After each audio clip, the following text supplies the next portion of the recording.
Our headlines today. Police chiefs warn of cuts to neighbourhood officers without more funding and ask the Home Secretary for guarantees. 2 women are injured after a festive fairground ride malfunctions. Good morning. Santa Paws is on the way with sales of Christmas pet toys and treats booming. What presents are in store for Arlo and his furry friends this festive season? The government has revealed more details on how it intends to produce green electricity in the UK by 2030. The Clean Power Action Plan includes measures to make it easier to build onshore wind farms and connect new infrastructure to the power grid. Critics say the plans are too expensive and won't lower energy bills. Lipstick, Factor 30 sunscreen and Christmas cards all fallen out of favour with shoppers this year. Body moisturiser, smart rings and sequins are now dominating at the tills. This all comes out in the annual report by John Lewis, finding customer shopping habits dominated by the weather and celebrity trends. The department store says the washout summer impacted sales of gazebos. Whilst demand for umbrellas skyrocketed. Doesn't surprise you that umbrella buying is up, does it? Look at you, Matt. You are literally in charge of all things. You control what people are buying because The weather has a big part to play. Umbrellas, also wellies, they've all skyrocketed, I think, this year, just because it's been such a wet autumn. Yeah. Let's have a look at the front pages for you. Some of the papers. The newspaper quoting the recently appointed NATO chief, warning that European members need to turbocharge defence spending and shift to a wartime mindset. The paper adds the Prime Minister risks a showdown on the issue with Donald Trump. The Daily Mail reports that a close confidant of the Duke of York has been banished from Britain over claims that he's a Chinese spy. The paper says court documents have revealed that the man was barred from entering the country on security grounds after an investigation by MI5. The Guardian says jury trials could be axed for some criminal cases in England and Wales to help ease backlogs in the Crown Courts. It reports that intermediate courts could be used, with cases heard by a judge and magistrates to speed up trials. If we have a look at the Metro, as the UK's problems pile up, out to lunch is the headline. The paper says Conservative leader Kemi Badenoch has sparked a bizarre food fight with Sir Keir Starmer by declaring that lunch is for wimps, especially sandwiches. A spokesman for the Prime Minister calls the sandwich a great British institution. Now, not to get involved in that row, because I think that's safer, should we talk about food anyway? Because I just looked at what you were looking at, and I've got a food story too. Oh, so this is from the Telegraph, actually. They're reporting on a report. It's all about breakfast.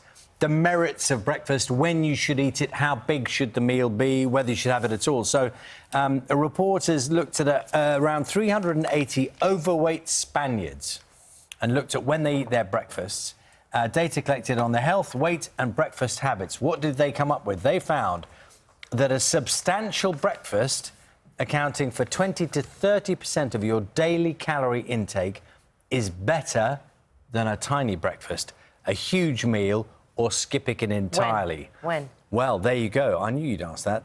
The study, it says, did not find a perfect time for breakfast. So it could be now at 6:22, or it could be later. They did not find the answer to that. What they said is that eating healthy and good-sized breakfast every day, irrespective of how early or late in the morning, will do you Well, then when good. when is it breakfast? When is it, a brunch or... Well, the scientists also say a full English does not meet the criteria of, a balanced breakfast. But they don't say when, but yes, eat breakfast. I'm all in favour of that. I think eating breakfast too early is impossible, but OK. I take your breakfast and I bring you donkey cheese, OK? Donkey cheese. Have you ever had donkey cheese? Don't think so. Donkey cheese is a delicacy, OK? The reason it's a delicacy is because donkeys don't produce too much. Female donkeys don't produce a lot of milk. Do you know what a female donkey is called? I'm not sure. What do you think it is if you're not... No, I'm not going to say anything. No, I don't know. I don't know. What is it? A jenny. Did know that. A jenny. So they produce a very small amount of milk compared to other livestock. So they produce around half a litre a day. So we are looking at milk, donkey's milk, ass milk, which Cleopatra famously, bathed in, €60 a litre. 60 euros a litre. So there's a restaurant which is demanding that if customers want it, they have to reserve this 2-3 days ahead for 100 grams of this cheese, right? 150 euros per plate. Wow. Of this cheese. What does it taste like? Wow. The milk is more translucent than cow's milk, has hints of lemon, orange, mint or cacao, depending on the herbs the donkeys have been eating. I think I can safely say I don't want donkey cheese for my breakfast. Well, you never know. 25 litres of milk make a kilo of cheese from a donkey. 10 litres of cow's milk is enough to make a kilo of cheddar. Prized stuff, that donkey Learn milk. something new every day. Prince Andrew and the alleged Chinese spy. A court heard the man was trying to leverage the prince's influence. The alleged spy has been banned from the UK.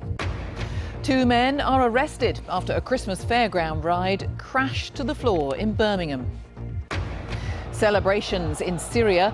Thousands of people take to the streets to mark the end of the brutal Assad regime. This summer's riots, police officers talk about the impact of working in what they called a war zone, where some thought they might die. Will you marry me? And what's occurring? We're on Barry Island to see the legacy of Gavin and Stacey.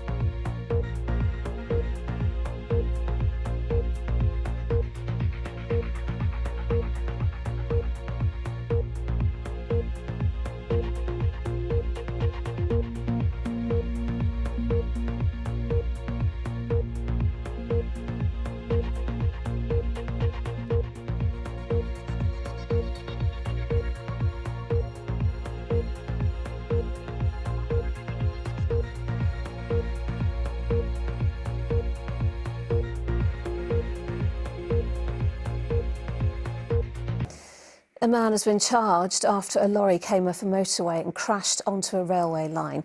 Train services between Glasgow Central and Carlisle via Dumfries were disrupted following the incident this morning. Police Scotland say a man has been taken to hospital and has been charged with a road traffic offence. And 2 people have been bailed after a baby girl was attacked by a dog believed to be an XL bully. The attack took place on Wednesday in Folkestone in Kent. Police say the 8-month-old remains in a serious condition. Royal Mail has been hit with a record £10.5 million fine for failing to deliver first and second class post on time. In the last financial year, just under 75% of first class post was delivered on time, well short of its 93% target. Well, second class was also below target. The regulator Ofcom said far too many customers are not getting what they pay for. But first, a special report on how some of the UK's bathing sites are even more polluted than previously thought. ITV News can reveal that many contain a cocktail of chemicals and bacteria, some of which can make you seriously sick and others which could cause cancer. We were given exclusive figures by Watershed Investigations, which has tested 23 bathing sites across the country.